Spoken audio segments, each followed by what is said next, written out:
Hey everyone, Chris here from IELTSadvantage.com. I've got a brand new video for you today on vocabulary.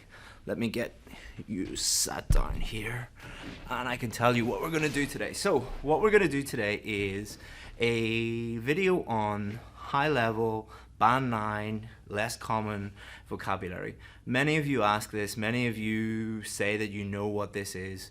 And we're going to show you a tool, an online tool that you can use. Not our tool, it's actually Cambridge English that have produced it, and the British Council I think as well, so you know that you can trust it, and it enables you to copy and paste your essays or anybody's essays or any text whatsoever into this online tool and assess the vocabulary. So let's jump into my computer around here and we can have a look. Okay, so this is not the tool. I need to show you this before we begin. So this is the Common European Framework of References, CEFR. You might be familiar with this if you've done a level test or you've been put in one of these levels in your English school. So we don't want to go into detail on each of the levels and what they mean. You can look that up yourself if you're interested in that. But basically, A1 is the lowest, C1, C2, those are the highest, C2 is the highest. Ignore all this stuff in the middle and then look over to your right here, the IELTS level. 8.5 is equivalent to C2, 7.5, 7, 6.5 equivalent to C1, 6.5, 6, 5.5 equivalent to B2. Now, does this mean that people who are getting a band 8, 8.5 are just in their essays or the speaking test just using lots and lots and lots and lots of C2 vocabulary?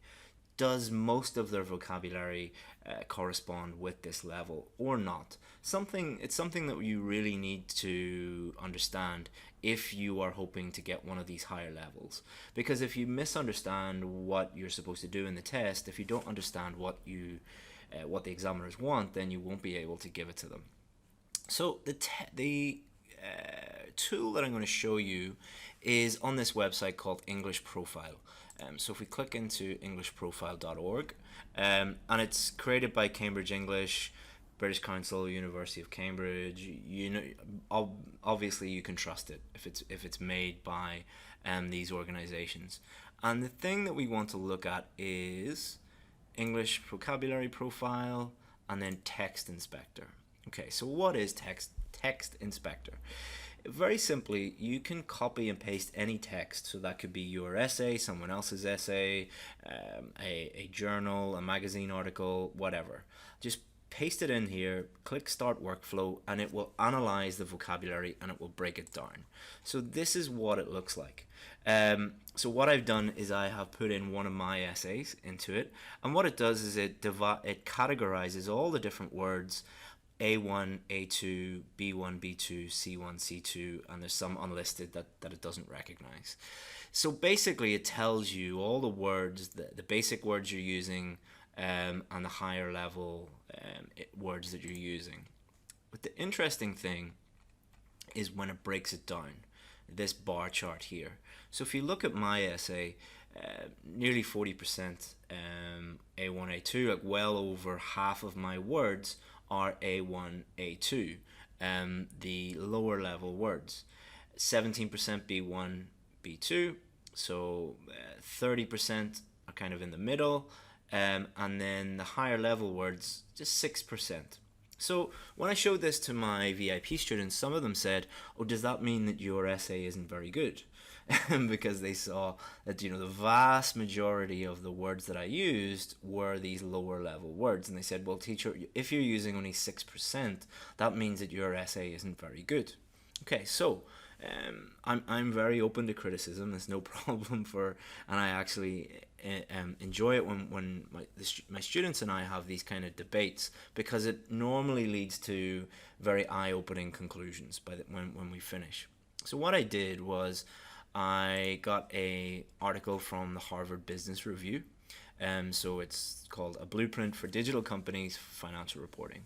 And I said to my students, well, if you go to Harvard, your English level and your vocabulary range is probably pretty good. If you're writing for the Harvard Business Review, it is probably excellent, world class.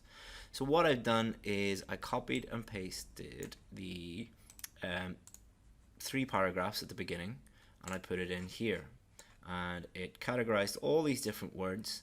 And then, to some of my students' shock, the Harvard Business Review was very similar. So A1 about a third, A2 15%, B1, B2 about a third, no C2 words at all, and only 5% C1. So one of my students said, maybe that's a fluke, maybe you're just lucky, maybe that article wasn't very good. So what I did, I went and got an academic journal, the Cambridge Journal of Economics. Again, copied and pasted this in. So if you're being published by the Cambridge Journal of Economics, your vocabulary level is probably pretty good. So we have a look here. Again, nearly all the words are A1, A2, B1, B2, and only 6%. So it's very, very similar to my profile. 6% here, 6% here. Very, very, very similar. So what does this teach us about vocabulary? So let me jump back in front of the camera, and we'll talk about some conclusions that you can draw from this and some of the things that you can learn from this. So the first conclusion that we can draw is good writing, effective writing, clear writing, even at a very, very high level, like in an academic journal or the Harvard Business Review, does not just include lots and lots and lots and lots of high-level words. The vast majority of the words will be lower level. Why is that? Well, the purpose of writing is not to show off your vocabulary. Imagine trying to write an email, just a simple email to someone like, how are you? Do you want to go to the cinema next weekend? Imagine trying to write that, but to include nothing but really, really complicated, complex words and grammar structures. It would be impossible. The purpose of writing is not to show off. The purpose of writing is to clearly communicate with the reader. And that's why, if you look at good writing, the vast majority of words will be simple, lower level words, because that is what clear writing is. It will have, and I don't want to get into percentages, but if you do your own research and look at, go and look at some really good magazine articles or academic journals or newspaper articles and put them through that system and look at the percentage of the words at C1, C2. The other conclusion that we can draw is that if you're hoping to get a band 7, a band 8, a band 9, you do need to be able to use some of those words, but not to the extent that most students believe. One thing that I used to do with my students when I was teaching them in the classroom, in the very first lesson, before I even introduced myself, I would give them a band 6 essay and a band 9 essay. I'd hand it out to students and say, which one's band 6, which one's band 9? 90% of the students would always say that the band 9 was the band 6 and the band 6 was the band 9. Why was that? Well, the band 9, they said, was too simple. Also, if I write any sample essays, the first thing a lot of students say is that's not a good essay, it's too simple. That's what you will normally find when you look at band 8, band 9 essays.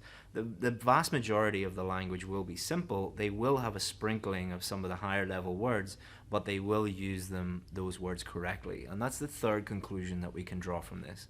There's no point in putting your essay through that text inspector, and if you've got lots of C1, C2 words in it, that doesn't mean you're going to get a band 9 or a band 8 for vocabulary, because range is only one thing. The more important thing really is accuracy. Did you use those words accurately and appropriately? If you didn't, it doesn't matter if you used those words, you're going to get a low score, because you're not only judged on the range of vocabulary, you're judged on the accuracy of your vocabulary. Finally, the fourth conclusion that we can draw from that is you should always be trying to improve your vocabulary. And it's not about learning lists of C2 words or C1 words. It's not about that. It's about naturally improving your vocabulary every single day.